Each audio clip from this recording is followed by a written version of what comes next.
കേരള യൂണിവേഴ്സിറ്റിയുടെ ഉത്തരക്കടലാസുകൾ കാണാതായ സംഭവത്തിൽ ഇപ്പോൾ അദ്ദേഹത്തെ പ്രമോദ് സാറാണ് നമ്മോടൊപ്പം ഉള്ളത്. ആ ഉത്തരക്കടലാസുകൾ അദ്ദേഹത്തിൻ്റെ കൈവശം നിന്നാണ് നഷ്ടപ്പെട്ടത്. ഇപ്പോൾ ഏറ്റവും കൂടുതൽ ഒരു നടപടി എന്നുള്ള രീതിയിൽ ആ പരീക്ഷ പേപ്പർ നോക്കുന്നതിൽ നിന്ന് മാറ്റി നിർത്തുമെന്ന് പറയുന്നു. എങ്ങനെ നോക്കിക്കാണുന്നതിന്?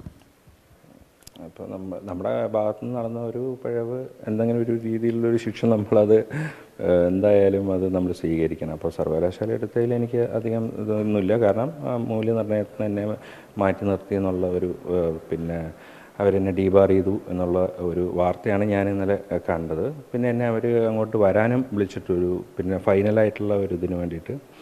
പിന്നെ ഇതിപ്പോൾ സ്റ്റുഡൻസ് എല്ലാവരും ഹാപ്പിയാണ്.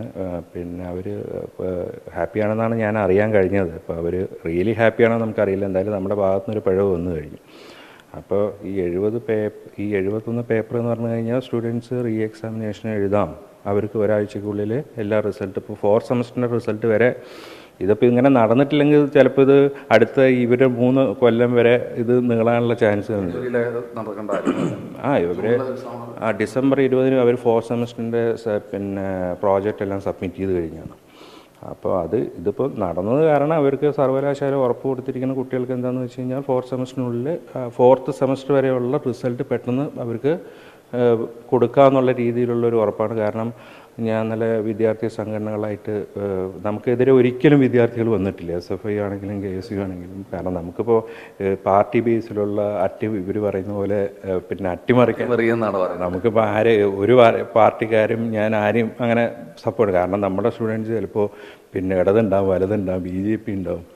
അപ്പം നമുക്കിപ്പോൾ ഇതിൽ പാർട്ടി നോക്കിയിട്ടൊന്നും നമുക്ക് വിദ്യാർത്ഥി സംഘടനകൾ ഒരിക്കലും എനിക്കെതിരെ വന്നിട്ടില്ല, അധ്യാപകരുടെ സംഘടനകൾ വന്നിട്ടില്ല. ഒരു സംഭവം ഇത് പിന്നെ എന്തായാലും സംഭവിക്കാവുന്ന ഒരു പിഴവാണ്. കാരണം പിന്നെ ഇതിൻ്റെ പൂർണ്ണ ഉത്തരവാദിത്വം ഞാൻ എടുക്കുന്നു. കാരണം ഇത് പോയത് എന്ന് പറയുന്ന ഒരുപാട് പേര് ഇപ്പോൾ കഴിഞ്ഞ നോട്ടെന്ന് പറഞ്ഞിട്ട് പിന്നെ ഒരു പഴയ ഒരു റിട്ടയർഡ് VC അധ്യാപകൻ്റെ ഇറസ്പോൺസിബിലിറ്റിയിൽ വന്നിട്ടുള്ളതാണെന്ന് പറയുന്നത്. ഇതിപ്പോൾ ആർക്കും സംഭവിക്കുന്നതാണ്. ഈ പറഞ്ഞ ആളുകളാണെങ്കിലും ഇപ്പോൾ ഓടിക്കൊണ്ടിരിക്കുന്ന കുട്ടികളുടെ പേപ്പർ എടുത്തുകൊണ്ട് വരുമ്പോഴായിരിക്കും ചിലപ്പോൾ ഓടിക്കൊണ്ടിരിക്കുന്ന കാർ തീ പിടിച്ചു, ഒരു പേപ്പർ കൊടുത്ത് ചാടുമോ, അതോ അവരവർ രക്ഷപ്പെടാൻ നോക്കൂ.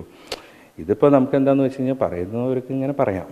ഇപ്പോൾ നമുക്ക് സംഭവം ആക്സിഡൻ്റ് ആണെങ്കിൽ ഇത് ഹോം വാല്യുവേഷൻ എന്ന് പറഞ്ഞു കഴിഞ്ഞാൽ ഒരു റിസ്ക് തന്നെയാണ്. യൂണിവേഴ്സിറ്റി കുറച്ചുകൂടി നേരത്തെ ഇത് നടത്തിക്കൂടായിരുന്നു, അതായത് സംശയം. അത് ശരിയാണ്. കാരണം ഇപ്പോൾ യൂണിവേഴ്സിറ്റി എന്ന് പറഞ്ഞു കഴിഞ്ഞാൽ ഇപ്പോൾ കഴിഞ്ഞ വർഷം 2024 ഏകദേശം ഏപ്രിൽ, മെയ്, ജൂണിൽ തന്നെ എക്സാമിനേഷൻ കഴിഞ്ഞു എന്ന് തന്നെ ഇരിക്കട്ടെ. 3rd സെമസ്റ്ററിൻ്റെ ജൂലൈ ആയി, ഓഗസ്റ്റ് ആയി, സെപ്റ്റംബർ ആയി, ഒക്ടോബർ, നവംബറിലാണ് ഇവർ ക്യാമ്പ് സ്റ്റാർട്ട് ചെയ്തത്. അപ്പോൾ ഈ ഇത്രയും വൈകേണ്ട ആവശ്യം ഉണ്ടായിരുന്നില്ല. എക്സാമിനേഷൻ കഴിഞ്ഞ് കഴിഞ്ഞാൽ അതിൻ്റെ പിറ്റേ ദിവസം തന്നെ ക്യാമ്പ് സ്റ്റാർട്ട് ചെയ്യുക. അപ്പോൾ പെട്ടെന്ന് ഏത് യൂണിവേഴ്സിറ്റി ആണെങ്കിലും ഇതിപ്പോൾ കേരള സാറ് ഉത്തരക്കടലാസ് കൊണ്ടുപോയിട്ട് കളഞ്ഞതുകൊണ്ട് മാത്രം ഒരു പക്ഷേ പെട്ടെന്ന് ആയതായിരിക്കാൻ തോന്നുന്നുണ്ടോ സാർ?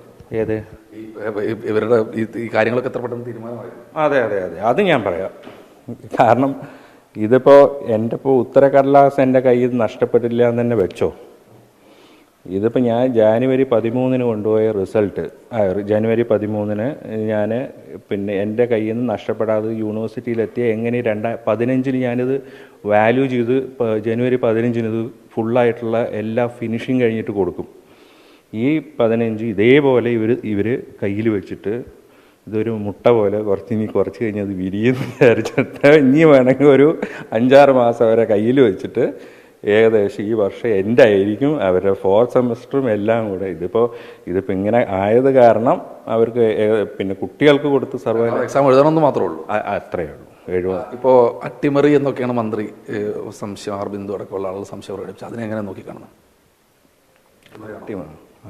അട്ടിമറി പറഞ്ഞാൽ എനിക്ക് അതിൻ്റെ അർത്ഥം എന്താ അവർ പറഞ്ഞതെന്ന് എനിക്ക് മനസ്സിലായി.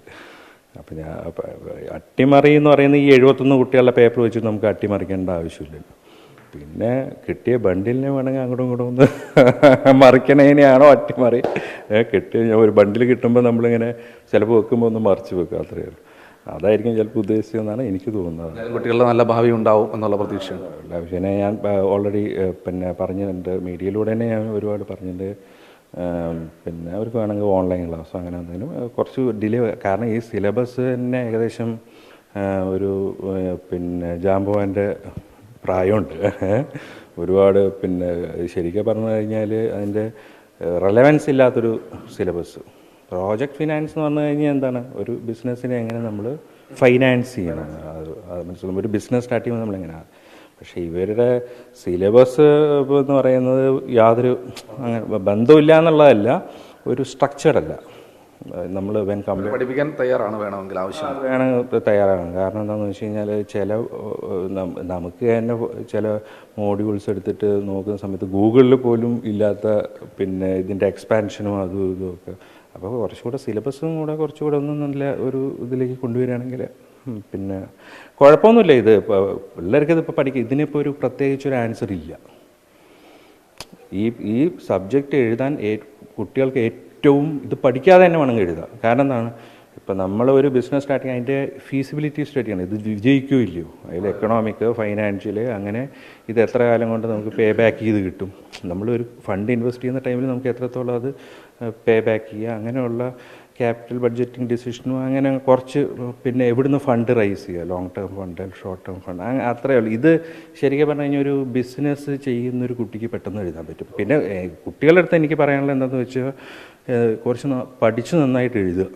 അപ്പോൾ നമുക്ക് ഒരു എന്തായാലും ഇപ്പോൾ എൻ്റെ കയ്യിൽ നിന്നൊരു അബദ്ധം പറ്റി, ഇനി ആർക്കെങ്കിലും എന്തെങ്കിലും ഇതിലൊരു പിഴവ് വന്നിട്ടുണ്ടെങ്കിൽ തന്നെ, അതായത് പഴയതിലെ അയ്യോ ഞാനിതിൽ തോൽക്കുമായിരുന്നല്ലോ കൊണ്ട് കളഞ്ഞ് നന്നായി. അപ്പോൾ അങ്ങനെ വിചാരിക്കുന്ന കുട്ടികൾ 70 പറഞ്ഞു കഴിഞ്ഞാൽ 5 പേരിലും ഒരുപോലെ അല്ലല്ലോ. അപ്പോൾ ഇതിൽ ജയിക്കും, നല്ല മാർക്ക് കിട്ടുന്നത്. കാരണം ഞാൻ പഠിപ്പിച്ച പിള്ളേർക്ക് ഭയങ്കര ഈസി ആയിരുന്നു ഈ പേപ്പർ. ഇപ്പോൾ ഈ ഒരു ഘട്ടത്തിൽ മറ്റൊന്നും പറയാനില്ല, എല്ലാം അംഗീകരിക്കുന്നു. ഓക്കെ. ഈ വിവാദങ്ങൾക്കില്ലാന്നാണ് പ്രമോദ് പി അദ്ദേഹത്തിൻ്റെ പേര് അദ്ദേഹം പറഞ്ഞു വെക്കുന്നത്. രാജീവ് സുധീനൊപ്പം ശ്രീകുമാരൻ, 24 പാലക്കാട്.